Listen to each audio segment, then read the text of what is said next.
I'm here at Discover Bucks as part of Bucks Heroes with Jennifer and Jessica Gadirova. Would you like to introduce yourselves? So I'm Jennifer Gadirova and I'm Jessica Gadirova. Nice to meet you. Nice to meet you. So we're here for you to tell us a little bit about your journey to how you've got to where you are now. So we started gymnastics when we were 6 years old, just doing it for fun, messing around and just burning off some energy. And then just slowly we started to progress into the squad and then further up into the squad. And then I made England squad and then Jess made, and then we both made England squad together. And then I got the reserve spot for GB squad as well. And then the year after that, we both made GB squad and been there ever since. So the first time we made it into the GB squad together, we were second year juniors, which is like quite late for making a squad. And like loads of people have been there since they were like 9, 10 years old, and we were like 14, 10 and 15. So it's like very different, but it's nice showing that anyone can make the squad. And then coming up into the senior ranks, we were like one of the strong contenders, but also not. We were like known to be quite good, but in the senior ranks, it was kind of difficult to see if we make teams or not. And then obviously COVID hit, which was a struggle, but we used that time wisely to gain more fitness, strength, and that definitely benefited us through Olympic trials. And then we made it to the Olympics, and then all the success for all the other championships afterwards as well. And how did you train through COVID? Where did you train? What did it look like? So our training was quite intense. We did bring a little bit of equipment back with us to help us keep us moving, and we did just loads of bike rides, loads of running, loads of fitness, and a lot of Zoom sessions as well, so we could always speak to our teammates and speak to our coaches as well. How do we tell you apart? So the obvious one we always say is Jess has a little freckle right there and I don't, so then they'll just be like, oh, Jess has a freckle and Jen doesn't. But facially, we have different shaped eyebrows and faces, but it's hard to tell from far away, so we just go with the freckle. Yeah, but then the freckle's also a bit hard to tell from far away, but I think when we were younger, we would always just say the little freckle on the head. But I think now that we've grown a bit older, we kind of say like different smile, different eyebrow shapes, and different face shapes as well. So what's it like being 18? Happy birthday for your 18. What's it like being 18 and also doing everything you do with balancing school, friends, training, competing? It's quite a lot, and just still doing school and still doing gym at the same time, and also being an adult as well, so taking on more responsibility for yourself. There's quite a lot, but we're managing it well. Yeah, we get a lot of support from our teachers to keep up with schoolwork, and then a lot of support from our coaches to still be able to do the high-level skills we need to do for the big competitions, and also support from our family as well. Just they're always there for a nice chat or to lift us up as well. And who's in your family? So we have like 2 sisters, an older brother and a younger brother, and our mum and dad. That's but lovely. Then we also consider our coaches and their partners as our family as well. Lovely. And is it challenging with friendships and how that works? Yeah, I would say it's quite hard because, or especially with school friends, because we're always in the gym and sometimes we're out of school for a long time, so it's kind of hard, like, keeping that friendship. And I definitely know through COVID, like, we couldn't see the friends as much because we were self-isolating, and we decided to do our schoolwork remotely from home during the Olympics, so friends started to fade away, and then it was just us 2 left. And then after that, we moved to sixth form, so most of our friends like moved away to other schools. So, but we do have a lot of friends in the gymnastics world, which is nice. And we're best friends anyway, so we help each other out. What does your weekly routines look like? Do you have to wake up really early to train? We don't actually. We wake up around 8 every day, Monday to Friday, but then the weekends we can wake up whenever we want. But then we get to school at 8:30 besides from Fridays, which we do a morning session, which it starts at 9 o'clock. But I would say Monday and Wednesdays we do come out of school early to do afternoon sessions and evening sessions. But then Tuesdays and Thursdays are evening sessions. However, on Friday we do one morning session, and go to school, and then come back to gym for the evening. And our evening sessions would mostly start at 4:30 and finish at 9 p.m. And it is a long session, but we do get all our work done, and it just helps us to be where we are now. And we'll finish training, get back home, eat food, and probably be in bed at 10:30 and repeat it for the next day. Can you tell us of any challenges you've experienced? Well, you've mentioned some already during COVID, but have there been any particular challenges that each of you have felt, either professionally or personally? When I was younger, I used to have quite a few mental blocks, and I feel like sometimes I'm struggling with skills at the moment, but my coaches and my friends are really helping me push through it and getting back to where I need to be. And also, I think due to homing situations, we did stop doing gym for around 6 months. But then it was a bit difficult for us to come back, just a new city, new place, and our mum just dragged us into the gym and said, "You're doing it. You've spent 6 years doing it. You have to carry on and try.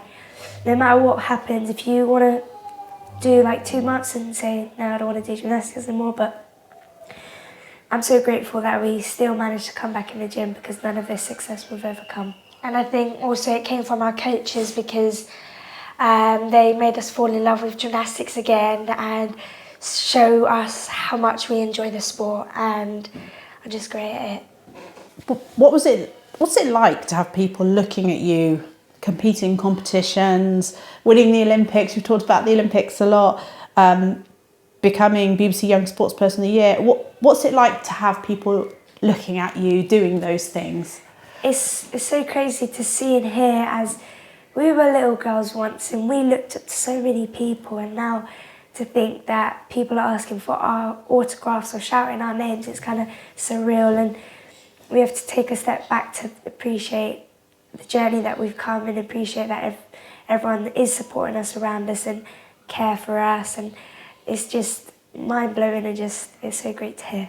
Exactly what Jess said, we were young girls looking up to big people, and now we're one of them people, so we're using this to inspire the next generation to get into any sport or just be active and just have fun, really. And we feel so grateful to be in this position to help others with their future and the opportunities that it's given us, like BBC Sports Personality, and being able to go to the big competitions we are at now.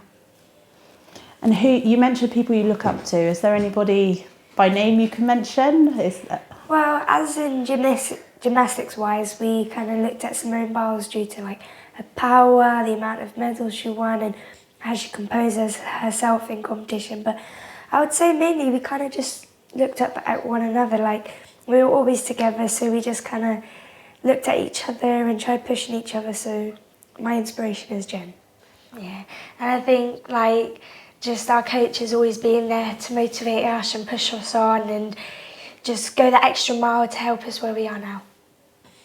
What's it like to be there together as sisters? It's amazing being able to experience the incredible things we have experienced. It's just so nice to be able to share it with someone you're so close with. Yeah, and we've been together since we were born, 24/7. There's no separating us, so just to go on this amazing journey with her is just truly amazing. Do you ever fall out? Yes.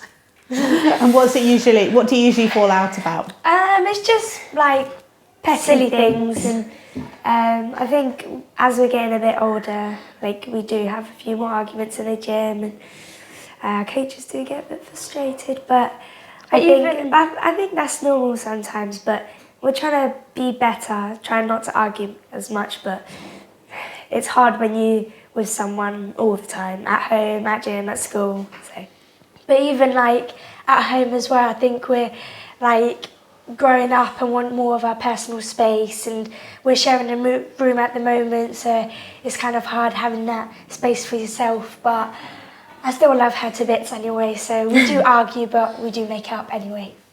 So when you stay in hotels, do you always ask for separate rooms? No, you still we share? still share. Oh, that's lovely. What are your hopes for the future? Either personal or professional? What do you dream about?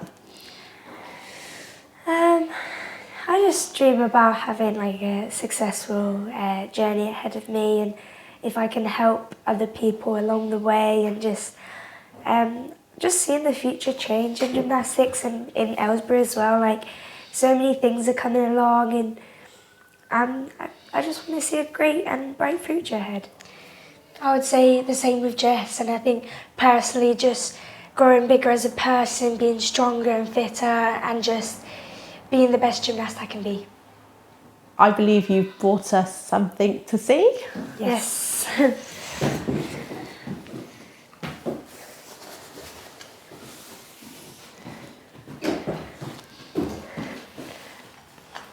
Wow, so these are the actual medals. Yep, so this is the silver medal we got at Worlds, part of the team. Yes. This is the bronze medal I won in the all-around at the World Championships in Liverpool this year. This is the Olympic bronze medal that we won at Tokyo in 2021, and we did it as a team. And then this is my gold World Championship medal in Liverpool as floor champion.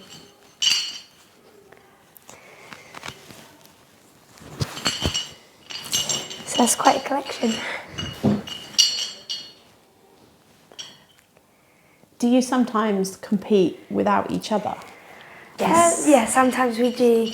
And it just depends on if we're both selected to the team, or if one of us is, or if it's like an individual World Cup that one of us is selected to. So luckily most of this year we competed together, but there has been a few times we have competed without each other. And does the other go along to support if they can? Yes. When you compete? Yeah. How does it feel not to be with the other? Do you feel okay? I feel like it's different, but I think we do have other people around us to support us, so we're not feeling like we're missing each other as much. And what one thing would you say to other young people in Buckinghamshire to inspire them for their goals and their hopes? I would say just give it a go. Like, if you give it a go and you don't like it, you can stop. But if you never take that leap of faith, you'd never know what you'll be missing out on.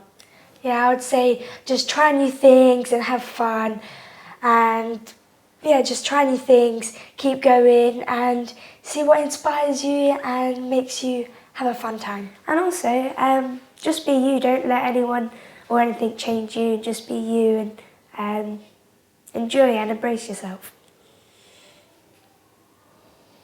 So what do you think when you think of Buckinghamshire? I think it's a beautiful region, and it has so much to offer, so many beautiful landmarks and beautiful fields and great people as well. So I think it's such an amazing place, and a lot of people should come see it more. And I think that's where we live, it's our home now, and our friends and family are here, so that's what we think of it. Do you get time to go around Buckinghamshire much when you're travelling and going to places? Yes, we do travel around the world, but we don't really travel much around Buckinghamshire, so maybe one day if we have time. We do visit some places that we have been up to the towns and seen other places, but I think it would be nice to explore more of it, and also to see this beautiful museum as well. Anything else you want to tell us that you have learnt for yourself along your journey that would help others? I think for me, I would say just trust the process. When I was young, I used to struggle with a lot of skills, But then I kept pushing and pushing, and there's always light at the end of the tunnel, and it's just trusting your mind, your body, and the people around you as well. Yeah, I couldn't agree more with what she said. I'd just say thank you. Thanks for being here with us. You're very welcome. Thank you for having us. And to say you are both real Bucks heroes. Thank you. Thank you.